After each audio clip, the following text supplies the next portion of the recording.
बहुत बहुत स्वागत। कहानी कुर्सी की देख रहे हैं आप। मैं हूं सौरभ और स्टूडियो में हमारे साथ हर्षवर्धन त्रिपाठी जी, विजय त्रिवेदी जी, प्रोफेसर संगीत रागी जी और समीर चौगांवकर जी हैं।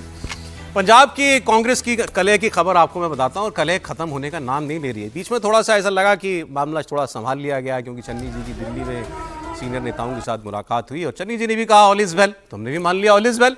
लेकिन वेल सब कुछ है नहीं, बल्कि ऑल इन दी वेल है। अब पार्टी के अंदर गुटबाजी सार्वजनिक मंच पर हो रही है, सबके सामने। पंजाब के प्रभारी भूपेश बघेल एक कार्यक्रम में थे, साथ में थे उनके पंजाब के प्रदेश अध्यक्ष अमरिंदर राजा वड़िंग, और उनके सामने ही, अच्छा वड़िंग जी की और चन्नी जी की ही तो वो है ना बैर, वो चन्नी इन्हीं को तो हटाने के लिए लड़े हुए हैं, और इनके सामने चन्नी जिंदाबाद वड़िंग मुर्दाबाद ये नारे लगने लगे। विवाद सुलझाने के लिए वहां भेजा गया है प्रभारी भूपेश बघेल जी को, और उनके सामने ही कांग्रेस के कार्यकर्ताओं ने प्रदेश अध्यक्ष अमरिंदर राजा वड़िंग और खुद भूपेश बघेल के खिलाफ भी नारे लगाने शुरू कर दिए। उनका भी मुर्दाबाद हुआ। कार्यकर्ताओं ने पूर्व मुख्यमंत्री चरणजीत सिंह चन्नी के समर्थन में नारे लगाए। इल्जाम लगाया कि कार्यकर्ताओं की जमीनी आवाज पार्टी हाईकमान तक पहुंचने ही नहीं दी जा रही है। पंजाब के पटियाला में बघेल के सामने ये पूरा प्रकरण हुआ। जब कार्यकर्ता नारेबाजी करते हुए बाहर निकल गए, उससे पहले संगरूर में भी हंगामा हुआ था। भूपेश बघेल पंजाब कांग्रेस के प्रभारी भी हैं और पिछले कई हफ्तों से वहां पर वो झगड़ा सुलझाने की कोशिश कर रहे हैं। उन्होंने बड़े लंबी कई दौर की मीटिंगें की। चेन्नई गुट ने पहले उनसे मुलाकात करने से मना कर दिया था। फिर उसके बाद जब मामला बढ़ गया तो फिर खुद चन्नी ने एक बैठक आयोजित की, जिसमें बहुत सारे कांग्रेस के नेता आए। उसमें भूपेश बघेल पहुंचे, उसमें भी प्रदेश अध्यक्ष नहीं गए थे। अब भूपेश बघेल चेतावनी दे रहे हैं कि जो भी अनुशासनहीनता करेगा उसको पार्टी से बाहर का रास्ता दिखा दिया जाएगा। और एक उदाहरण देकर के बताने, देखो इन्होंने ऐसा किया था, उनके साथ हमने ऐसा किया। वो बयान आपको सुनाएंगे। पहले आप ये पूरा मामला जो है, सारी नारेबाजी वगैरह, ये एक बार जरा सुनवा दीजिए आप साउंड करके।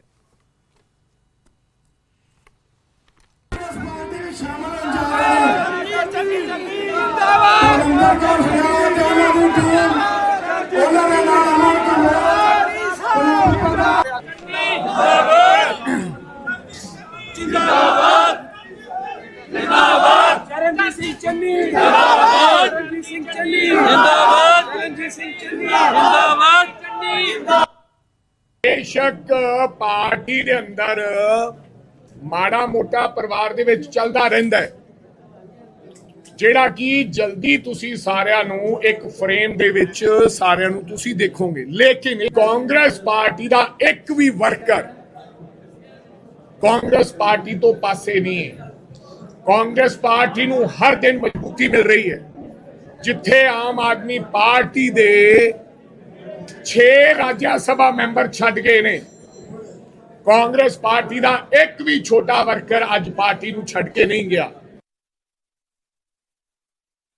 शासनहीनता करेगा उसको पार्टी से बाहर का रास्ता दिखा दिया जाएगा। कोई भी हो। अरे मिसेज सिद्धू चली गई कि नहीं चली गई? साबका मुख्यमंत्री ने भी सवाल लगातार फालतू बात कर रहे हो। उसने गलती क्या किया है? क्या गलती किया है जिसने? चलो सिद्धू साहब दे लिए नो एंट्री है जी। सिद्धू परिवार दे लिए कांग्रेस नो एंट्री होगी है जी, पक्की है, कन्फर्म है। वापस देखिए, भविष्य कोई नहीं जानता, लेकिन मिसेज सिद्धू ने अनुशासनहीनता की, हमने उसे बाहर का रास्ता दिखा दिया। तो जो भी गलत करेगा, अनुशासनहीनता बर्दाश्त नहीं किया जाएगा, चाहे कितना बड़ा क्यों ना हो। देखिए, एक करके नोटिस दे दिया गया। उन्होंने बयान दिया, उसके खिलाफ कार्रवाई हो गई है। अमरिंदर राजा वड़िंग पुचकार रहे हैं और बघेल फटकार रहे हैं। ये भी स्ट्रेटेजी होती है। अब उन्होंने कहा कि चन्नी ने, किसी ने पूछा चन्नी के खिलाफ क्यों नहीं कार्रवाई करते आप, अनुशासनहीनता तो वही कर रहे हैं। उन्होंने कहा चन्नी ने क्या किया, चन्नी ने क्या गलत किया? सब कुछ चन्नी का ही किया धरा। चन्नी के कहे बगैर ये हो सकता है कि प्रदेश अध्यक्ष की और प्रभारी के सामने नारे लग जाएं, लोग बाहर निकल के वॉकआउट करके नारे लगाएं। खैर मजबूरी होगी बघेल साहब की भी, वो इससे ज्यादा वो क्या कह सकते हैं। अब है मामला क्या है सर समीर जी? मतलब झगड़ा है ये तो दिख गया, लेकिन चन्नी कहाँ है इसमें? चन्नी तो पीछे बैठकर इसको पूरा कंट्रोल कर रहे हैं कि कहाँ करना है, संगरूर में क्या करना है, पटियाला में क्या करना है, कैसे विरोध करना है। और ये कार्यक्रम था हर बूथ कांग्रेस मजबूत कार्यक्रम था, और ऐसे मजबूत बूथ पे कर रहे थे कि वो बड़ा मजेदार वाकया हुआ। वहाँ भूपेश बघेल थे कांग्रेस के प्रभारी, सह प्रभारी जो है हिना कावरे है जो लांजी से मध्य प्रदेश की विधायक रही, वो सह प्रभारी पंजाब की। कल जब वहाँ बवाल मचा पटियाला में तो वो वहाँ पर थी, वो बीच बचाव करने गई तो वहाँ कांग्रेस ने पकड़ लिया कि आप कौन बीच में बोलने आ रही हो। तो बोले भाई मैं सह प्रभारी हूँ। तुमने कहा आपका नाम क्या? बोले मैं हिना कावरे। मतलब कांग्रेस के नेता भी इस बात को नहीं जानते कि हिना कावरे पंजाब कांग्रेस की सह प्रभारी है। तो अब वहाँ की हालत देखिए कि सह प्रभारी से परिचय नहीं है, वो बीच बचाव करने जा रही है, कांग्रेस के नेता उसको पहचान नहीं रहे और चन्नी को लाने की मांग हो रही है, राजा वडिंग को हटाने की मांग हो रही है। और 8-9 महीने पहले आप इस तरीके से अगर करोगे कि आपके मतलब हो रहा है तो मुझे लगता है कि आप तो दिल्ली आके क्या कहते सब ठीक है नहीं, लेकिन अब सर के ऊपर पानी निकल गया। अब तो भूपेश बघेल 15 दिन के लिए वहां गए हुए, कह रहे हैं कि मैं 13 तारीख को लौटूंगा, तब तक पंजाब को ठीक करके आऊंगा। अब वो खुद ठीक होके आते हैं या पंजाब को ठीक करते, देखने वाली बात होगी। कितने लोगों को पार्टी से निकालेंगे, क्या स्थिति होती है। मुझे लगता है कि अब सर के ऊपर पानी निकल रहा है। राहुल गांधी को देखना चाहिए, मल्लिकार्जुन खड़गे को देखना चाहिए कि भाई जो अनुशासनहीनता करता है आप उसे तत्काल पार्टी से बाहर कीजिए। और अगर ये चलता रहा तो आपके अगर जीतने की कुछ संभावना बनी होगी तो फिर वही होगा जो आपका हरियाणा में हुआ था। अब उन्होंने उदाहरण भी दिया तो नवजोत सिद्धू का, मिसेज नवजोत सिद्धू, मतलब सिद्धू जी की वाइफ, कि उन्होंने क्या कहा था कि चीफ मिनिस्टर तो वही बनता है जो पार्टी हाईकमान को 500 करोड़ का सूटकेस देता है। ये उन्होंने क्या इसके बाद तो आप और party high command, Congress party high command 2 लोग हैं जो अब भी मानते हैं कि चन्नी साहब कांग्रेस के साथ है, बाकी तो सब आप देखिए। सर सबने उनको बीजेपी ज्वाइन करा दी थी या वो अपनी पार्टी ज्वाइन नहीं किए बीजेपी, वो नहीं हुआ, लेकिन हाँ तो अभी तक कांग्रेस में है ना। और बघेल साहब तो कह ही रहे हैं कि उन्होंने कुछ नहीं किया। तो मैं कहा कि 2 लोग तो मजबूत तरीके से चन्नी साहब के साथ खड़े हैं कि पार्टी हाईकमान। बघेल साहब भी खड़े हैं सर, बघेल साहब भी खड़े हैं। हाँ मतलब वो पार्टी हाईकमान जैसी है ना, तो 2 लोग हैं। मतलब तो ऐसा लगने लगा है कि देखिए बीजेपी में बहुत सारे नेता हुए जिन्होंने पार्टी के खिलाफ पार्टी में रह के बोला, लेकिन पार्टी ने कभी नहीं निकाला उनको, वो अपने आप गए। नहीं, तत्काल उमा भारती ने सार्वजनिक रूप से जिस तरीके से बैठक में बोला कि जो लोग चुनाव नहीं लड़ते वहां नेता बनते हैं, तत्काल उसको शाम को पार्टी से उमा भारती को निकाल दिया था। और कई लोग हैं, यशवंत सिन्हा जी हैं, शत्रुघ्न सिन्हा हैं, ऐसे लोगों को मतलब मुझे लगा कह रहे हैं कि वो निकाल दिए गए, ये निकालेंगे नहीं। अच्छा, कांग्रेस चन्नी के खिलाफ कार्रवाई करती हुई दिखेगी नहीं और पार्टी में रह के चन्नी कुछ रहेंगे नहीं। लेकिन उदाहरण आर.के. सिंह का भी है, जिन्होंने सब कुछ बोला उसके बावजूद भी कैबिनेट में बने रहे, हार जाने के बाद लगातार भारतीय जनता पार्टी के खिलाफ बोलते रहे, पूरा अपना लगता है उनको ये लगता है गुबार निकाल। कांग्रेस पार्टी छोटा उदाहरण है सर, सुब्रमण्यम स्वामी राज्यसभा सदस्य रहे, सारे कोई ऐसे मतलब कांग्रेस वाले तो शर्मा जाए, वो सब वो बोलते रहे। तो ये ऐसे है कि भाई तुम ही थके नहीं तो करने नहीं, कई बार वो ये होता है ना। और मांग भी तो क्या रहते, केवल फाइनेंस मिनिस्ट्री, और भी मतलब कोई कितने दिन से मांग रहे हैं सर, बहुत दिन बाद ये मासूमियत दिखी, समय लगा, लेकिन आज या तो मैं कह रहा हूं कांग्रेस पार्टी को ये लगने लगा है कि चन्नी जी के बस का कुछ नहीं है। असल वही कि चन्नी जी को के पास फर्क नहीं पड़ेगा, इनके होने ना होने का हमको फर्क नहीं, होने ना होने नहीं, वो ये मान रहे हैं कि इनके पास विकल्प बेहतर नहीं है। उनके पास विकल्प बेहतर नहीं, कहां जाएंगे क्या करेंगे वो विकल्प बेहतर नहीं। ठीक सा मतलब अपॉइंटमेंट लेटर अच्छा मिला नहीं चन्नी जी को, ये है उनको ऐसा लग रहा है। चैनल उनको ठीक नहीं मिला, मन से नहीं है, लेकिन अब वो कांग्रेस मन से तो कांग्रेस के साथ नहीं है। लेकिन एक चीज बताइए, ऐसा मैं जैसे पूरा आसाम कांग्रेस जिस प्रकार से जी भारतीय जनता पार्टी में विलीन हो गई है, तो पंजाब कांग्रेस पर भारतीय जनता पार्टी ठीक से काम नहीं कर रही है। करना चाहिए, मुझे ऐसी लगता स्थिति भी नहीं है, क्या पता सरकारी बना ले। तो मैं वही कह रहा हूँ, पार्टी नहीं मैं कह रहा हूँ भारतीय जनता पार्टी को अपनी सरकार बनानी चाहिए, मजबूत पार्टी पंजाब में। इसलिए कांग्रेस मतलब मैं तो यही हैरान होता हूँ कि जिन सिखों पर इतना अत्याचार किया कांग्रेस पार्टी ने, वो कांग्रेस के साथ खड़े कैसे होते हैं। अब आप फिर इसमें ये सोचिए, इसके बावजूद वो उन्हें बीजेपी क्यों नहीं स्वीकार है। सिखों पे अत्याचार कांग्रेस ने किया था। बात ये कीजिए ना, करनी है तो कि कांग्रेस ऑपरेशन ब्लू स्टार कराने वाला पार्टी चलेगी, उनको ये चलेगी क्या, दौड़ती है ये तो, लेकिन बीजेपी नहीं चलेगी, वो तो आरएसएस नहीं चलेगी, वो तो सिखों को बरगलाया गया है, वो तो सिखों को आत्ममंथन करना चाहिए। ऐसे कहते हैं सर, जहां दाल नहीं गलती की बरगला दिए गए, यही होता है। नहीं, बरगलाया ही क्या है, उनको सिख धर्म से, तो कई लोग सिख को हिंदू धर्म से अलग करने की कोशिश करने में बहुत। चलिए सर आगे बढ़ते हैं, ये बहस बहुत गंभीर है, किसी दिन करेंगे ये चर्चा, लेकिन क्योंकि ये बहुत सेंसिटिव और बहुत गंभीर बहस है। एक बड़ा बयान दिया गया है सुप्रीम कोर्ट के सीनियर जज जस्टिस उज्जवल भुइया की तरफ से। एक कार्यक्रम में उन्होंने कहा कि कॉलेजियम सिस्टम पर ही उन्होंने सवाल उठाए। कॉलेजियम सिस्टम जिसके तहत सुप्रीम कोर्ट में और बाकी सुप्रीम कोर्ट में होती है सर, हाई कोर्ट में भी कॉलेजियम हाई कोर्ट के लिए भी कॉलेजियम, जजेस की सारी हाई कोर्ट और नियुक्तियां जो सुप्रीम कोर्ट को एक ही कॉलेजियम, तो वो कॉलेजियम सिस्टम के तहत होती हैं। मतलब जजों के प्रमोशन और तबादलों की प्रक्रिया पारदर्शी होनी चाहिए, ये बात उन्होंने कही। उन्होंने कहा कि किसी जज की नियुक्ति क्यों हो रही है, किस बिना पर, किस आधार पर हो रही है, लोगों को ये जानने का अधिकार है कि उनका जज कैसा है, किस बैकग्राउंड से आता है, कैसी सोच है उसकी। पिछले दिनों आपको मालूम है चीफ इलेक्शन कमिश्नर की नियुक्ति को लेकर के भी सुप्रीम कोर्ट में सवाल उठाए गए थे, और सीईसी की सिलेक्शन कमेटी से चीफ जस्टिस को क्यों बाहर किया गया, ये सुनवाई के दौरान एक बात हुई थी। इस पर एक प्रकरण जुड़ा हुआ, वो आपको मैं बता रहा हूँ। तो सरकार ने भी उस वक्त, सरकार के सॉलिसिटर जनरल तुषार मेहता ने उस वक्त ये कहा था कि जब कार्यपालिका एग्जीक्यूटिव किसी दूसरी शाखा की चयन प्रक्रिया में शामिल होना चाहती है, मतलब वो कि सरकार तो बिल लाई थी ना, ये बीजेपी की सरकार की, कॉलेजियम सिस्टम को खत्म किया जाए, एनजेएसी बिल, और सरकार का उसमें दखल हो। उन्होंने कहा कि जब हम ऐसा चाहते हैं कि हमारा आपकी नियुक्तियों में कोई दखल हो, तो आप कहते हैं कि ये हमारी ऑटोनॉमी पर सवाल है, आप हमारी ऑटोनॉमी में दखल देना चाहते हैं। लेकिन हम यहां पर चीफ इलेक्शन कमिश्नर अपॉइंट करने के लिए जब किसी जज साहब को नहीं रखना चाहते, तो आप कहते हैं कि आपको ये प्रक्रिया पारदर्शी बनानी चाहिए। तो ये दोहरा रवैया है। लेकिन जो जस्टिस भुइया ने कहा, जस्टिस भुइया ने एग्जैक्ट उनके वक्त में आपको बताऊं शब्द उनके, एक कानूनी थिंक टैंक के विधि, उसकी रिपोर्ट जारी करने के मौके पर वो बोल रहे थे, और उन्होंने कहा कि मैंने देखा है कि कॉलेजियम के पिछले 3 प्रस्तावों में जजों की पदोन्नति का कोई कारण नहीं बताया गया। पदोन्नति के लिए कारण नहीं बताने से अयोग्य जज न्यायपालिका में आ सकते हैं। कारण न बताकर संस्थान असल में उन न्यायाधीशों का नुकसान करता है जो सचमुच बेहतरीन है और जिन्होंने बहुत अच्छा काम किया है। इसके उलट कारण नहीं बताने से हम न्यायपालिका में ऐसे लोगों के आने का रास्ता बताते हैं। अब यहाँ बहुत लोडेड स्टेटमेंट दिया उन्होंने, हम ऐसे लोगों का आने का रास्ता बनाते हैं जो बाद में लोगों के समूहों को चींटियां कह सकते हैं, ऐसी टिप्पणियां कर सकते हैं जो पूरी तरीके से असंवैधानिक और संवैधानिक मूल्यों के खिलाफ हों। ऐसे लोगों का प्रवेश रोकने के लिए चर्चा होनी चाहिए। अब जोड़ने वाले हो सकता है इससे जोड़ेंगे चीफ जस्टिस साहब ने कह दिया कॉकरोच, तो उससे इतना बड़ा बखेड़ा खड़ा हो गया। इन्होंने किसी कॉन्टेक्स्ट में कहा कि जज किसी को चीटी कह देता है, उन्होंने चीटी कहा, लेकिन उन्होंने एक बहस छेड़ दी कि हमारे प्रक्रिया जो है हमारी जजेस को नियुक्ति, ट्रांसफर, पोस्टिंग की, वो और ट्रांसपेरेंट होनी चाहिए। ये त्रिपाठी जी। नहीं, देखिए, इसमें तो कहीं कोई संदेह की बात ही नहीं है कि देश ये कह रहा है कि जजों की नियुक्ति की प्रक्रिया में होना चाहिए।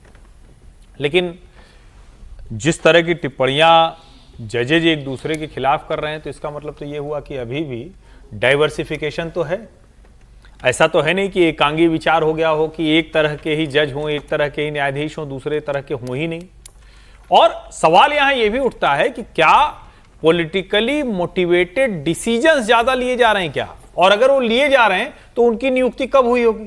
क्योंकि सुप्रीम कोर्ट में कोई जस्टिस आगे बढ़ेगा तो पहले वो हाई कोर्ट में आया होगा, ये संभव नहीं है। और उस वक्त कौन सी सरकार रही होगी, कौन सा कोलिजियम रहा होगा, क्या सरकार का दखल है या सिर्फ कोलिजियम ही इस तरह से काम करता रहा है क्या? और जिसको बार बार कहा जाता है ना कि कुछ परिवारों के इकोसिस्टम में पूरी की पूरी न्यायपालिका है। कई बार कहा जाता है ना, बड़ा वकील ये, उनके बेटे ये, उनके बेटे ये, ऐसे कहा जाता है। तो उससे, जैसे हम कई बार कहते हैं ना कि डेमोक्रेसी में हमें ढेर सारे रिफॉर्म करने की जरूरत है, तो जुडिशरी में भी ढेर सारे ऐसे सुधार अपेक्षित हैं, इसमें कोई बट नहीं। देखिए, सुधार असली में तभी होते हैं जब उनकी मांग संस्थान के अंदर से उठे। कहीं भी अगर आप बाहर से लाते हैं तो लगता है थोपने की कोशिश हो रही है। ऐसे ही हुआ था एनजेएसी बिल के साथ। लेकिन जो मैं आपको ये मैटर अभी प्रकरण बता रहा था, सीईसी की नियुक्ति की सुनवाई में सरकार की तरफ से कहा गया कि हम आपकी भर्ती प्रक्रिया में, नियुक्ति प्रक्रिया में अगर आना चाहें तो आप कहते हैं ऑटोनॉमी में दखल है, और आप हमारे में आना चाहते हैं, हमारे डोमेन में, ये कह करके कि आपको पारदर्शी होना चाहिए। तो इस पर जज साहब जो थे, उन्होंने, जस्टिस दीपांकर दत्ता, उन्होंने भी एक बड़ी टिप्पणी की। उन्होंने कहा कि आप जब कहते हैं कि जज ही जज को चुनते हैं तो हमें हैरानी होती है, क्या सच में न्यायाधीश को चुनते हैं? और फिर उन्होंने ये कहा कि कार्यपालिका और विधायिका, एग्जीक्यूटिव और लेजिस्लेचर, ये दो ही ऐसी शाखाएं हैं जो सीधे जनता के प्रति जवाब दें। इसका क्या मतलब? जुडिशरी जनता के प्रति जवाब देनी है? दोनों बातों में उनकी बात होनी चाहिए।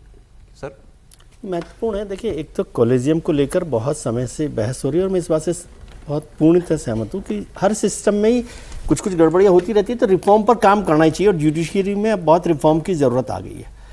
अपॉइंटमेंट्स को लेकर बहुत समय से चर्चा हो रही है, और अपॉइंटमेंट्स के बाद जो एक्शन हुए हैं अभी आपने देखा ही होगा। एक जज साहब का वो अभी तक चोरी वाला मसला यही नहीं पता क्या नहीं हुआ, दूसरे जज साहब ने क्या बोला था, कहाँ बोला था, उस पर क्या फैसला हुआ नहीं हुआ। ट्रांसफ़र होता है, अपॉइंटमेंट होते हैं, हाई कोर्ट में कैसे जा रहे हैं इसको, और ये जुडिशरी के अंदर इस पर बहुत बहस हो रही है। जुडिशरी में तो बहस अब इस पर भी हो रही है। बहुत सारे बड़े लोग हैं वकील, वो कह रहे हैं कि भाई बड़े वकीलों की ज़रूरत इसलिए पड़ती है क्योंकि जो मतलब बड़े मतलब जो बहुत बड़े नामी वकील हैं उनकी ज़रूरत इसलिए क्योंकि जो दूसरे नंबर पर बड़े वकील हैं उनको मुकदमे की तारीख मिल सके। ये गंभीर बात बोल रहा हूँ मैं आपको, ये वकीलों की तरफ से, मतलब आपको तारीख नहीं मिल सकती। जो हर्ष जी बहुत कई बार कहते हैं कि आपको रात को 12 बजे मिल जाती है और आपको बड़े वकीलों की जरूरत तारीख दिलवाने के लिए होती है, केवल तारीख दिलवाने के लिए होती है या कोर्ट दिलवाने के लिए भी होती है, मतलब सुनवाई हो जाए। हाँ, मतलब वहां पर एपियर तो हो सके, एपियर सुनवाई तो बहुत अलग मुद्दा है, एपियर हो सके। दूसरा बेंच फिक्स करने के लिए भी होती है। ये सारे आरोप जुडिशरी के अंदर जुडिशरी के लोग लगा रहे हैं। हम लोग तो इसको इतना समझते ही नहीं है कि क्या हो रहा है, लेकिन सरकारें हिम्मत नहीं करती। मैं बहुत कड़े तौर पर ये बात कर रहा हूँ कि वो जुडिशरी से कन्फ्रंटेशन नहीं लेना चाहती। ये तो आते ही बिल लाए थे लेकिन वो चला गया, तो दोबारा भी एक्सरसाइज हो सकती थी ना, लेकिन वो नहीं हुई क्योंकि सरकारें जुडिशरी के साथ। जज साहब ने तो ये मानने से इनकार कर दिया कि क्या वाकई जजेस की नियुक्ति कर रहे हैं। नहीं, जुडिशरी कॉलेजियम का क्या मतलब है? नहीं, वो उनका कहने का मतलब शायद ये है कि वो आखिर में पास तो सरकार को ही करने होते हैं ना। नहीं, और सरकार कई बार बैठी रहती है, लेकिन खत्म ऐसा नहीं करती कि सरकार ने कॉलेजियम के जो जजेज हैं वो इनिशियल पार्ट ऑफ प्रक्रिया में दखल नहीं दे सकती सरकार, लेकिन उसके इख्तियार में जितना है उसको वो डिले करती है। इसको थोड़ा सा अलग करके भी देखिए, जो सॉलिसिटर जनरल ने कहा सीईसी को मामले में अपॉइंटमेंट को, वो बिल्कुल अलग मुद्दा है। इसको दोनों ये पैरेलल्स नहीं है मेरे हिसाब से। नहीं, देखिए संविधान ने इसकी बहुत स्पष्ट व्याख्या कर रखी थी कि जो जुडिशरी में अपॉइंटमेंट होगा वो कार्यपालिका करेगी। संविधान आज तक यही है। कॉलेजियम सिस्टम जुडिशरी ने डिवाइज किया। कॉलेजियम सिस्टम डिवाइज कब किया? जब सरकारें बहुत कमजोर थी, संविध सरकारें इस देश में चल रही थी, और उन्होंने जो पावर एग्जीक्यूटिव का होना चाहिए था वो पावर उन्होंने अप्रोप्रिएट कर लिया। दुनिया के किसी भी बड़े देश में कोई हमें ऐसा समानांतर उदाहरण नहीं दिखता है जहां जुडिशरी को अपॉइंट करती हो। अब दीपांकर जी ने या किसी और जज ने कहा हो कि भाई क्या वाकई करती है, तो बिल्कुल करती है। और यहां तक जुडिशरी भी और वकालत से जुड़े हुए लोग कहते हैं जी कि जजेज फिक्स कर देते हैं, उनको पहले पता होता है कि इनका बेटा इस दिन आने वाला है, ये कोर्ट में यहां से यहां जज से यहां सुप्रीम कोर्ट में एलिवेट होगा। आप जरा रंगनाथ मिश्रा का पूरा खानदान देखिए तो जरा, जस्टिस चंद्रचूड़ का खानदान देखिए तो जरा सा, नहीं तो खत्म, थोड़ी इंपॉर्टेंट बात हो जाएगी। तो ये पूरी जुडिशरी के अंदर एक रोग लगा हुआ है, और जिसे कह रहे हैं कि भाई जुडिशियल रिफॉर्म्स को आपने क्यों रोक दिया था? सीईसी में आपके दखल का मतलब क्या? आप जुडिशरी होने का मतलब बहुत ईमानदार है क्या? ठीक है सर। हम लोगों ने तो देखा है कि जुडिशरी के कैसे कैसे न्याय, साहबुद्दीन को भी बेल दिया था ना, इसी सुप्रीम कोर्ट ने दिया था सरकार। सारे हत्या के केस और मर्डर के केस होते हुए इसी सुप्रीम कोर्ट ने बेल दिया था। सर, जुडिशरी रिफॉर्म पे सरकार बाद में जाए, सरकार कम ये कर दे कि कोई भी जज रिटायरमेंट होने के बाद कम से कम 10 साल तक किसी पद पे नहीं जाए, न वो राज्यसभा जाए न किसी संवैधानिक पद पे उसको आज सरकार बिठाए। ऐसी व्यवस्था कर दे तो भी व्यवस्था बहुत सुधर जाएगी। ठीक है सर, एक बार बता रहा हूं आपको, ऐसे तो नहीं कर सकती, अपना काम भी करवाए और ऐसे करे, ऐसे तो नहीं हो सकता। नहीं, आर्बिट्रेशन में कितने सारे लोग जजेज हैं, आर्बिट्रेशन में जो रिटायर तो फिर आर्बिट्रेशन में जाते हैं। अब मधुमक्खी का छत्ता छेड़ने की जरूरत है आपको, फिर बात निकलेगी तो कहां तक जाएगी? फिर इनकी प्रासंगिकता क्या रह जाएगी? प्रधानमंत्री मोदी ने जेनजी को सही राह दिखाने के लिए एक और प्रण लिया, वो आपको बताते हैं। एक मुहिम बड़ी शुरू की है उन्होंने। अगले 100 हफ्तों तक प्रधानमंत्री जेनजी के साथ मिलकर देश को नशा मुक्त करेंगे। युवाओं को ड्रग्स से दूर रखने के लिए प्रधानमंत्री ने एक मैराथन अभियान शुरू किया है, विकसित भारत संकल्प के लिए नशा मुक्त युवा। मोदी का यह अभियान 100 हफ्तों तक चलेगा। इसके जरिए करोड़ों युवा अलग अलग तरीकों से नशे के खिलाफ जंग छेड़ेंगे, जन जागरूकता अभियान चलाएंगे। प्रधानमंत्री ने आज इस कार्यक्रम में कहा कि नशे के दलदल में फंसा युवा न तो परिवार का कल्याण कर सकता है, न समाज का, न देश का। विकसित भारत संकल्प अभियान के लिए नशा मुक्त युवा, इस मूवमेंट का नाम ही इसके संकल्प को स्पष्ट करता है। क्योंकि आज जब देश ने विकसित भारत का लक्ष्य तय किया है, तो इसके लिए आवश्यक है देश का युवा तन से स्वस्थ हो, मन से स्वस्थ हो, आत्मविश्वास से भरपूर हो और ड्रग्स जैसी घातक आदत से हमेशा हमेशा दूर ही रहे। देखिए, है बहुत बड़ा अभियान ये, नशा, खास तौर पर ड्रग्स, उसके खिलाफ अभियान। मतलब किसी भी व्यक्ति को इसका समर्थन नहीं करना चाहिए। और ड्रग्स की बीमारी कई राज्यों में बहुत बुरी तरह फैली हुई है, जिसमें पंजाब है, कश्मीर है, नॉर्थ ईस्ट है। तो इसको लेकर के एक बड़ा अभियान सरकार ने छेड़ा, इसकी तारीफ होनी चाहिए सर। नहीं, बहुत अच्छी शुरुआत है और मुझे लगता है कि युद्ध स्तर पर जो प्रधानमंत्री ने संकल्प लिया इसका असर होगा। और मुझे लगता है कि मतलब भारतीय जनता पार्टी के कार्यकर्ताओं को भी जमीनी स्तर पर इसको आगे ले जाने की कोशिश करना चाहिए और हर युवा को इससे जुड़ना चाहिए। एक बड़ा संकल्प है और जिस तरीके से ड्रग्स का लगातार बढ़ रहा है, कि जिस तरीके से पाकिस्तान, बांग्लादेश और तमाम देशों से जिस ड्रग्स की सप्लाई हो रही है, ड्रग्स में एक अपराध, सिंडिकेट अपराध है, गिरोह जो जिस तरीके से काम कर रहे हैं इसके अंदर, तो मुझे लगता है कि पंजाब, तो इस मामले में किस तरीके से पंजाब के फोटोग्राफ्स आ रहे हैं वहाँ से कि युवा के साथ ड्रग्स के अंदर इन्वॉल्व हो गया। नॉर्थ ईस्ट लगभग आधा 40% ड्रग्स में चला गया। तो ये अच्छी शुरुआत की। और जो अमित शाह जी ने कहा था कि देश को नक्सलवाद से मुक्त किया है, अब देश को ड्रग्स से मुक्त करने वाले हैं। प्रधानमंत्री ने अभी अभियान छेड़ा, होम मिनिस्टर का पहले से ये बड़ा बिल्कुल अभियान है और मुझे लगता है कि प्रधानमंत्री मोदी ने आज शुरुआत की है, अमित शाह इसे आगे लेकर जाएंगे और वो भी इसके लिए भी कोई डेडलाइन तय करेंगे कि इस डेडलाइन तक हम देश को ड्रग्स मुक्त कर देंगे। बहुत गंभीर बात। आप, मुझे लगता है कि आप दर्शकों का फीडबैक नहीं पढ़ते हैं। वो कल से हमसे पिछले एक सप्ताह से लगातार करते हैं कि समीर जी विजय जी के संपर्क में क्यों इतना बिगड़ गए हैं। मैंने पूरा लाइन ही चेंज कर दे रहे हैं पिछले 2 महीना से। कुछ कारण है विजय जी के संपर्क का असर के साथ चल रहे हैं। अभी तो ऐसी कोई बात नहीं की नहीं, अभी नहीं, लेकिन लगातार बोल रहे हैं। आप सहमत नहीं है इस अभियान से? नहीं, मैं तो सहमत हूँ। ठीक है।